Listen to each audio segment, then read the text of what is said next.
Hey everybody, it's Marcus here, and today I want to talk about binging and overeating.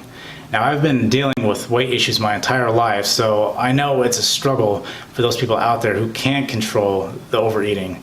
Now, it's completely understandable. This is our body. This is what our body is designed to do. It's designed to preserve itself and seek comfort, right? And so your body will tell you, that little voice in the back of your head will tell you, it's been a long day, let's just go home, sit down on the couch, we'll just have a snack, and then you go grab some chips, you have one chip, and then next thing you know, the whole bag is gone, right? And so if you can relate, you totally understand what I'm talking about here. And so to understand that, you got to identify that, and to know how to break that, you have to know you have to break routine. You have to not do the same thing every day. You have to change it up. Or if you're going to have a routine, you need to establish things that don't involve food, things that don't involve sitting around the house, right? So whether that's taking a walk or going to the park or going to the library to learn something, whatever it may be, right? You want to break the habit that is going to cause you to come home and start eating, right? Like I said, our body is trying to preserve itself, so it will do whatever it can to continue to eat. Food is so accessible nowadays. We're not hunters and gatherers anymore, so it's rightfully so. It's going to take a while for our bodies to adjust to something like that. So that is a big key concept, is to try to break your regular routine.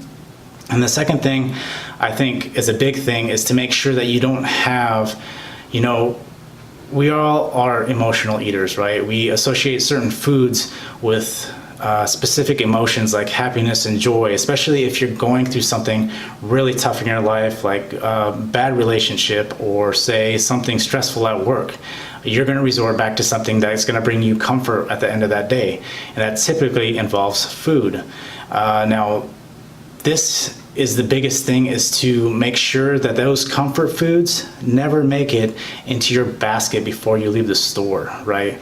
And that's something I constantly do. I make sure that those comfort foods are not accessible to me within my house, right? If that's not accessible, you're not going to eat it, right? Make it difficult for yourself to get hold of those specific things that bring you comfort, right? Because we don't want to be in our comfort zone when it comes to trying to stop the overeating, right?